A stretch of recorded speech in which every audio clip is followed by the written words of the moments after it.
Alright, today we have a 2015 MacBook Air on the bench with the complaint of no power.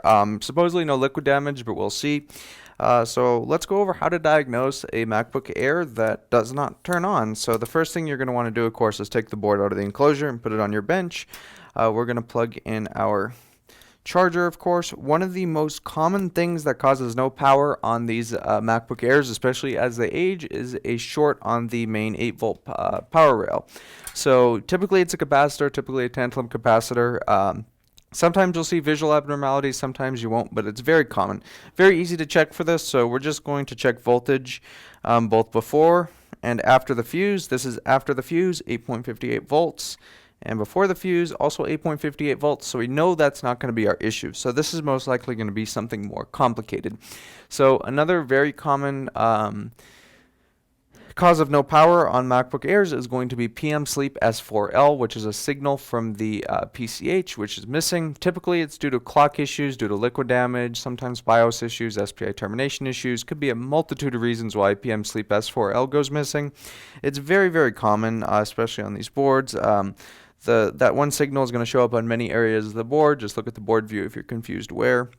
In this case, I'm just going to use this resistor right here, and that is 3.3 volts. So that is normal and present.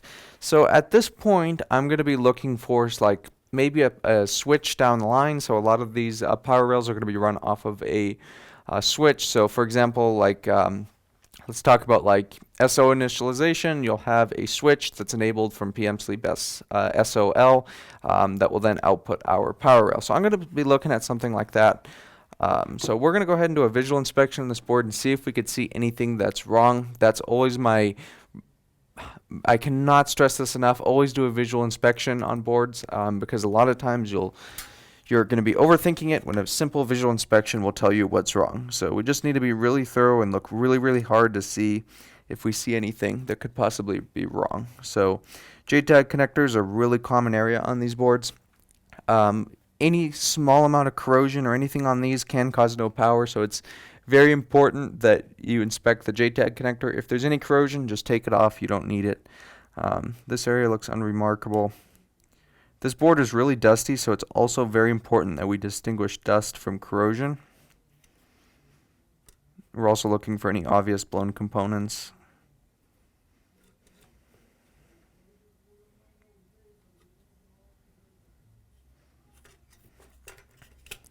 That other side of the board looks fine. Let's go through this area. Backlight circuit's not going to cause no power issue, but it looks clean. A lot of our switches for different power rails are going to be here.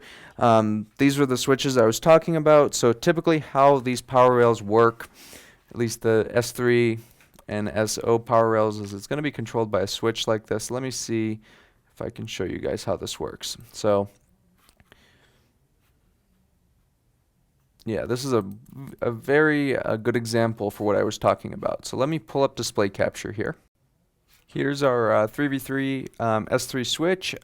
So how this works is really simple. We have our enable, which is typically derived from a PCH signal. We have our voltage in, which is going to be our 3.3 volt S5 line. And then we have our voltage out. So basically how this works is if we have voltage in and we have the enable signal, this lets the voltage out through the output line. If this enable signal is low, then we will not get the output. Super simple circuit, really, really simple, easy to understand, and that's how a majority of these power rails are generated. So typically when these blow, you see it. There'll be visual solder balls shooting out the edges and stuff like that. This looks totally fine. These are totally unremarkable. There's nothing here, so we could still have an internal issue with one of these switches, but I'm going to carry on because I don't think this is the problem. So our battery charge controller circuit looks fine as expected because we have the proper voltage outputted by that chip. Our TPS 51916 looks okay. Here's our TPS 51980. This is our 3.3 volt S5 and 5 volt S5 regulator. That looks fine. Our clock circuit looks fine, except just a little bit dusty, which is, you know, kind of expected, but a little bit dusty. Carrying on, and look at this. Now this almost looks like dust. If you're just glancing over this, this looks like dust, but it's not dust. Look at that resistor right here. So look at the color of the resistor compared to the one around it. So let's get a tweezer and let me show you. So see how this resistor looks right here? See how this one is, the ends are silver? Look at this one. And look at this. As soon as I tapped it with my tweezer, it just fell right off. There was literally nothing holding on there. It was all corroded and just falling off. Let's go to the schematic and board view and let's look at what this circuit does. So this looks like a fairly important circuit. Let's find out exactly what it does so we can explain why this device does not power on. Okay, looks like this is going to be the resistor that just fell off on us, and looks like it's going to be leading to this chip right here. So this looks fairly important. Let's go ahead and open the schematic and see exactly what this chip does and what it's responsible for. Alright, our schematic is open and we could see that this chip does something very important. SO rail P good. Now what do you think P good stands for? P good is going to stand for power good. So basically what this chip is going to do, it's going to take a bunch of different voltages in, and if everything looks good, it's going to say, okay, everything is good to go. It's going to tell the SMC that everything is good to go via all-sys power good, and the device is going to turn on. All-sys power good is very important for enabling CPU voltage regulation, which is obviously required for the device to work, and we need this signal right here to give the go-ahead to say the board is okay to turn on and enter an SO state.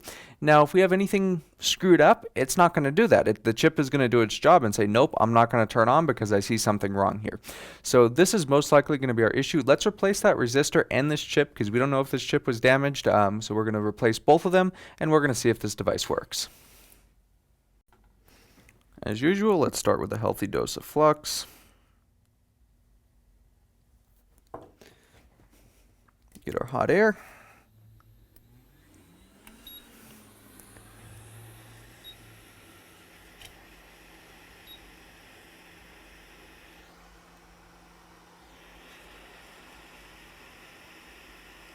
There's like no pad, nothing left there. This looks like more like condensation than liquid. That's common. A lot of people don't think about that. They'll bring their laptops in the bathroom when they shower and stuff like that, and they don't think that the steam and humidity can cause issues, and it does, and this is often what happens. It's also common in like humid environments like Florida and the southern United States that we'll see stuff like this. And let's see if there's any pads left. So it looks like there still is a little bit of pad here. I don't know about right here. And this resistor, I think I noticed a hole in that. It was hard to see, but I think there might be a hole in that resistor right here. So I'm going to replace that resistor as a precautionary method, precautionary manner as well. Let's clean this with a little bit of alcohol.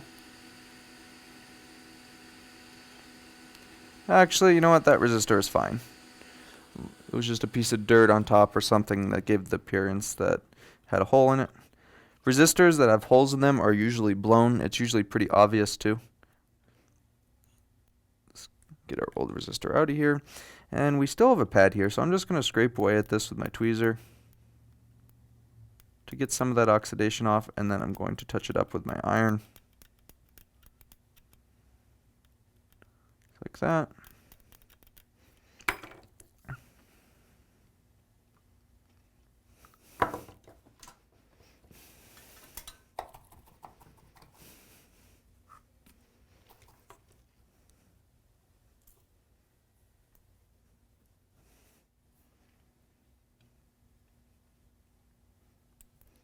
Let it get hot.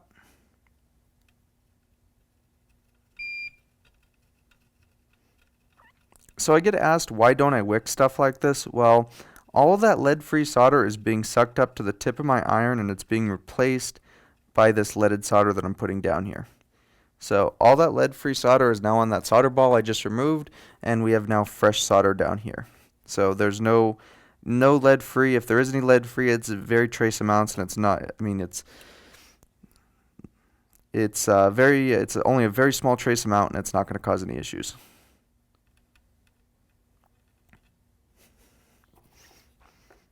Alright, so Let's get a new resistor and a new ALSYS power good chip.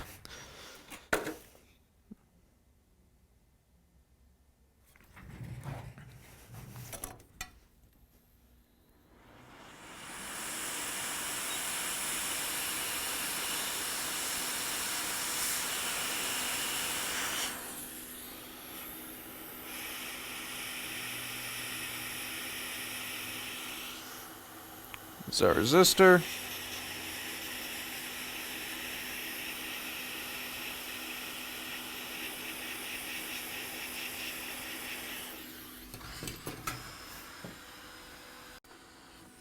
And here comes our new chip.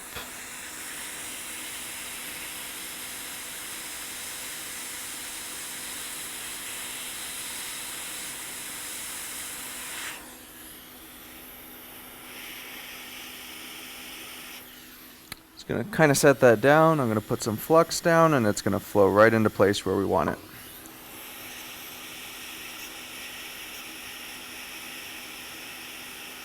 Just like magic. Let's let it cool down for a second, and let's see if it works. Okay, the board is sufficiently cooled that we could safely plug it in. Let's plug it in, and let's see if we get a fan spin. And that is a spinning fan. Let's see if it stays spinning. Sometimes ALSYS power grid issues can cause quarter fan spinning. Quarter fan spinning is when the fan will spin a little bit, stop, then spin a little bit more, then stop. It's typically caused by many issues that we'll go over in another video, but this fan is spinning. Let's go ahead and put it in the enclosure, and let's see if it actually boots into an operating system, because that's the real test, and we'll go from there. Alright, fully booted in the OS, as you can see. So this is going to be good to go. To recap, we had some corrosion on a resistor for ALSYS power good. We replaced the resistor and the ALSYS power good chip, and we're good to go. So kind of a common issue. Pretty much anything on that edge of the board is pretty common. If there's any liquid damage, it just seems to happen there always. So yeah, this is fixed, and I hope this video helps you solve your problem.